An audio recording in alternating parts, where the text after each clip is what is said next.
നീ ഞാൻ തന്ന ഫ്ലാറ്റിന്റെ കീ വലിച്ചെറിഞ്ഞിട്ട് പോയല്ലേ?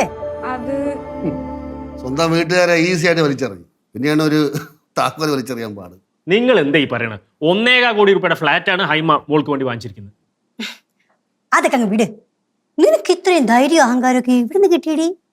മമ്മി ഞാൻ താക്കോലെടുത്ത് എറിഞ്ഞൊന്നുമല്ല, അതങ്ങോട്ട് ഇട്ടു കൊടുത്തല്ലേ. നീ അനുഭവിക്കടി, ശരിക്കും അനുഭവിക്കടി. അതിനെ അധികം നാളൊന്നും വേണ്ടി വരില്ല. ഹോ, അങ്ങനെ ഒരു അമ്മ കല്യാണം കഴിഞ്ഞ മോളെ ഈ രീതിയിൽ അനുഗ്രഹിക്കുന്നത് കുറെ കാലം ശേഷം കാണാം. നന്നായി.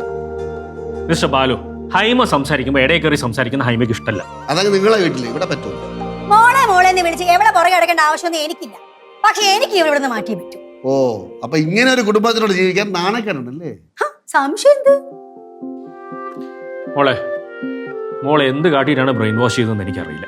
പക്ഷെ മോളെ മമ്മി പറയണത് കേൾക്കണം. ആ ഫ്ലാറ്റിലേക്ക് ഒന്ന് മാറി താമസിക്കുക. നിനക്കാണത് നല്ലത്.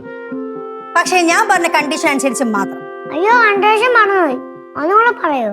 പാറുവേ ആന്റി, കാര്യങ്ങളൊക്കെ കുറച്ചുകൂടെ മയത്തിൽ കൈകാര്യം ചെയ്യുവാണെങ്കിലേ സന്തോഷത്തോടെ മുന്നോട്ട് പോവായിരുന്നല്ലോ. തമ്പിയേ, നിന്നോടല്ലേ സംസാരിക്കില്ലെന്ന് പറഞ്ഞത്? സംസാരിക്കാതിരിക്കാൻ ഞാൻ കൊച്ചുകുട്ടിയൊന്നുമല്ല, എന്റെ കല്യാണം കഴിഞ്ഞതാ. അതൊന്നും എന്റെ വിഷയമല്ല. ശരിക്കും ആന്റി ടീച്ചറാണോ? ഏത് വിഷയം പഠിപ്പിക്കുന്നത്?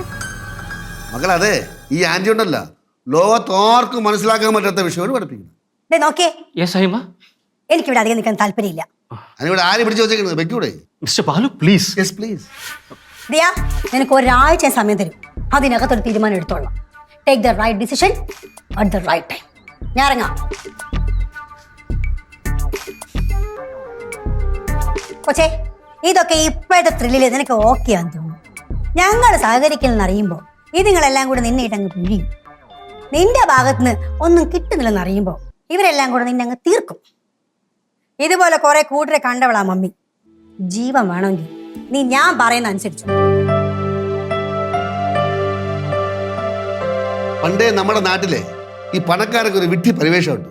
പക്ഷെ എനിക്ക് എത്ര ആലോചിച്ച് പിടിയിട്ടില്ല, എന്താണ് അങ്ങനെ സംസാരിക്കുന്നത്. ഇപ്പൊ നേരിട്ട് കണ്ടപ്പോൾ കാര്യങ്ങളൊക്കെ പിടികിട്ടി.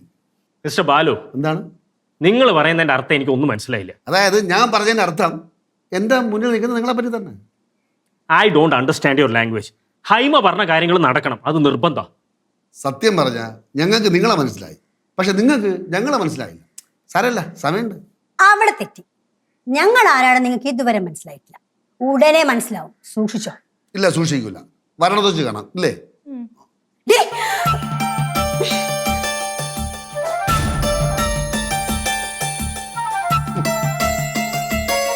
പോയോ പോ. എല്ലാ കളിപ്പോ ഇപ്പൊ അച്ഛന്റെ കല്ലിലാണല്ലോ, സൂക്ഷിക്കണേ.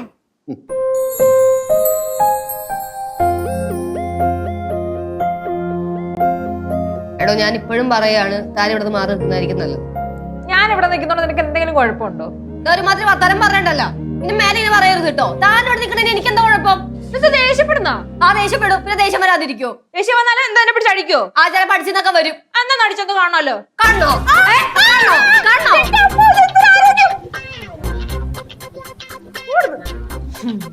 ഇവിടുത്തെ പുരുഷവർഗത്തിനെയൊക്കെ കൂടി അടി പിടിച്ച് നിക്കണ്ടേ? അങ്ങനെ കിട്ടിയ ആരോഗ്യ വേദനിച്ചാ? ആ, വേദനിച്ച്. സാരില്ല, പോട്ടെ. ആ, തിരിച്ചും കളിച്ച് നിന്നോ. വളരെ ചീത്തവിളിയാക്കാൻ മൊത്തം ഞാൻ. ആ, ബാലോചന ഇടയ്ക്ക് കേൾക്കുന്നത് നല്ലതാ. എന്താ ബാലോചനെ ഇടയ്ക്ക് കേൾക്കുന്നത് നല്ല, ഇച്ചിരി അഹങ്കാരം കൂടുതലാ. അഹങ്കാരോ? അയ്യോ, അഹങ്കാരം ഒട്ടും ഇല്ലാത്ത കുടുംബത്തിൽ നിന്ന് വന്ന സാധനം. അഹങ്കാരത്തിന് കൈയും കാലും വെച്ചാൽ അതിന്റെ പേര് ഹൈമാവതി. ബാലോചന ഇത് 2-3 വട്ടം കേട്ടോ. ഇനി ഞാൻ തിരിച്ചു പറയും. നീ എന്തോ തിരിച്ചു പറയും? ആ, അത് കേൾക്കുമ്പോ മനസ്സിലാവും. എങ്കിലേ ഈ ബാലോചനെ ഹൈമാവതിയുടെ മോൾ അടി വാങ്ങിക്കും. പിന്നെ അതങ്ങാണ്ട് എന്റെ മമ്മി അറിഞ്ഞോണ്ടല്ലോ, വീട്ടിലെ ലൈസൻസ് ഉള്ള ഡബിൾ ബാരലിലെ തോക്കിരിപ്പുണ്ടോ, അത് വെച്ച് മമ്മി അച്ഛനെ വെടിവെക്കും. ഇതുവരെ കുറെ വെടി പറഞ്ഞു ഞാൻ കേട്ടിട്ടുള്ളതാണ്. ആ, ദീപാവലി കയറി മറ്റേ കളിത്തോക്കില് പൊട്ടാസിട്ട് വെടിവെക്കുന്നവരല്ലേ? ഇരട്ടാ നോക്കല്ലേ, ഈ ബാലോചനെ തോക്കെടുത്ത് വെടി വെച്ചിട്ടുണ്ട്. ചിരിച്ചോടാ പടേ. പാല് കഴിച്ചോദിക്കാതെ എന്തിനു കഴിക്കണ്ടാകും. ഓ, ഇന്നിനും ഒന്നിനും വയ്യ അല്ലടാ? Yes, of course. വയ്യ എന്ത്? ബാലച്ചൻ പുറത്തുവല്ലോ പോകുന്നുണ്ടോ? ആ, ഞാൻ ജംഗ്ഷൻ വരെ പോണം. എന്ത്? എന്നാ എനിക്കൊരു ചിക്കൻ ബിരിയാണി വാങ്ങിച്ചോണ്ട് തരുമോ? നിനക്ക് വേണോ? അവൻ എനിക്ക് വേണ്ട. അപ്പൊ 2 ചിക്കൻ ബിരിയാണി. ഷെയർ ചെയ്ത് അയച്ചോളാം. ഷെയർ ചെയ്ത് അയച്ചോളാന്ന്. അത്രയും മതിയാ? അത്ര മതി. എനിക്ക് ഐസ്ക്രീം കൂടെ അയച്ചാണ്. അല്ല, ഈ ചിക്കനും മട്ടനൊക്കെ വാങ്ങിക്കാനേ വലിയ വീട്ടിലും ചാലക കുടുംബത്തിനൊക്കെ പൈസ എന്തിനാ ഏൽപ്പിച്ചേക്കണ?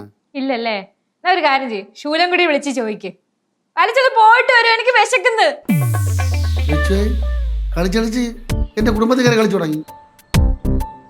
ഇനി ഇവിടെ നിർത്തിയാൽ ശരിയാവില്ല. ഉടനെ പറഞ്ഞു തരണം. പോയോ പോടി പൊത്തിന്റെ അമ്മ തന്ന ഫ്ലാറ്റിൽ എവിടെയെങ്കിലും പോ. അങ്ങനെ പെട്ടെന്നൊന്നും പോവില്ല, കുറെ കാര്യങ്ങളുണ്ട്. എന്ത് കാര്യം? നഷ്ടപരിഹാരം കിട്ടണം. ഇനിയിപ്പോ ഞാൻ വീട്ടിലേക്ക് തിരിച്ചു വന്നാൽ എനിക്കൊന്നും കിട്ടൂലല്ലോ, അവരെന്നെ കയറ്റത്തൊന്നുമില്ലല്ലോ.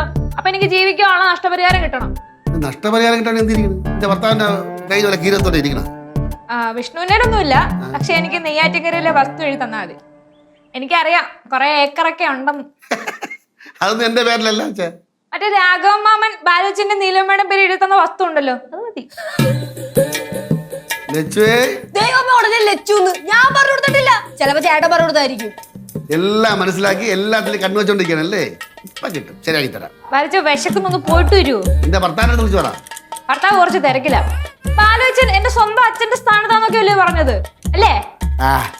എന്നാ പോയിട്ടോ, വിശക്കുന്നു. അച്ഛനും അമ്മ ഇവിടെ വന്ന് നമ്മളെ ഭീഷണി എടുത്തിട്ട് പോകും. പക്ഷെ മോളെ നമ്മള് പൊന്നു പോലെ നോക്കണം. നോക്കണം. ഇനി അല്ലെങ്കിൽ ഭീഷണിപ്പെടുത്തണ മാത്രല്ല പലതും ഉണ്ടാവും. പക്ഷേ